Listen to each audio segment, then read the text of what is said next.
So I'm somebody that used to have panic attacks pretty frequently, and I know how much it can just destroy your life. I'd have them when I was driving. That was the worst time driving, especially being stuck in traffic. Oh, I never jumped out of my car, but I almost did more than once. And one time when I was a passenger, I got out and started walking. It was just too much for me.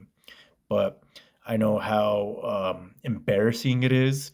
I know how you can start scheduling your whole life around your anxiety and not just the panic attacks themselves, but the way it changes your behavior, the way it limits you, it makes your world small. It's a really bad thing. But I overcame them. I'm going to tell you how I did it. But first, really quickly, I'll tell you how I got there. I started drinking when I was really young, and I drank a lot. And the drinking got progressively worse, and somewhere along the way, I'd have a bender, and the next day I'd have a lot of anxiety, and eventually that anxiety spilled over into panic attack. And once your body learns how to have the panic attack, once your body gets programmed for anxiety, and it's a subconscious program, it's an emotional program. Once you're programmed to do that, you do it more and more frequently. And eventually I did stop drinking, and I had been sober for years, and still with the panic attacks, like not that much better. I was severely limiting myself. I wasn't going on dates because I was embarrassed if I was going to have a panic attack. I didn't want to drive. And you can become, I guess, a few more steps from there and you become agoraphobic. That's what I've heard. You can eventually become agoraphobic. And for a lot of people, it starts with panic attacks inside of grocery stores or inside of cars. And that was happening to me.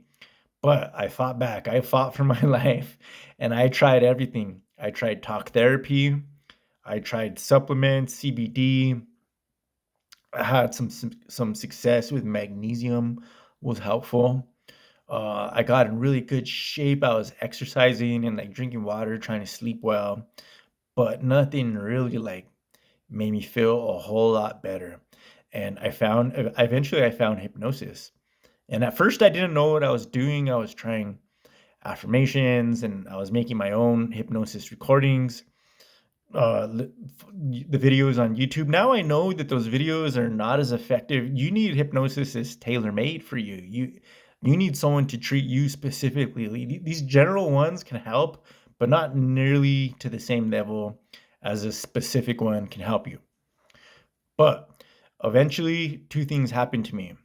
And the first is I came across like the proper information, the proper affirmation for my panic attacks. Uh, what I learned to tell myself is that I'm safe. That that while they're uncomfortable, this is how it went. While panic attacks are uncomfortable, I'm not in any medical danger. Like my life is not in danger. I'm safe inside.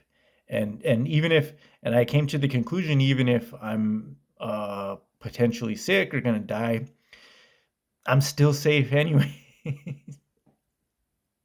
You're still okay, even if the worst is happening. You're still okay because there's an internal part of you that's divine, and so you don't have to fear death in that way. Your soul lives on, and you're a divine being. And to me, that was part of healing my panic attack. Um, the other thing, in hypnosis, I did come across the healing the inner child exercises. And what's really interesting about that is I've learned over the years studying hypnosis, studying mental health, and healing myself, particularly, we don't always know what we're upset about. We don't always know what's troubling us. We don't always know what the problem is. It's not what we think it is. And sometimes it's something that you wouldn't expect. But it's kind of a waste of your time to try and figure that out. You don't need to know exactly what the problem is to fix it. Not when it comes to these things. I did a general hypnosis session, healing the inner child, and it was one of the most powerful experiences I ever had. And I came out of that hypnosis session with a level of internal safety that I had never known. I had never felt so fucking safe deep within me. And between those two things, the panic attacks went away. There's a book by a guy named John Bradshaw. He made the Healing the Inner Child stuff really popular in the 90s. He was like on the Oprah show and that sort of stuff. He wrote Healing the Shame That Binds You. He also wrote a book called Homecoming, and there's like a whole bunch of different healing the inner child, healing the inner toddler. I know maybe it sounds like a meme or something ridiculous to some of you, but I'm telling you, it is an incredibly powerful experience to revisit your child self, especially in hypnosis. You got full focus and attention on it.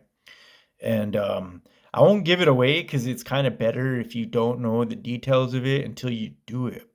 But I'm telling you, this is one of the most powerful experiences you'll ever have. And it is undoubtedly going to help you with the whole litany of problems. You don't need to solve the riddle. You just got to do the general healing the inner child work. Good luck.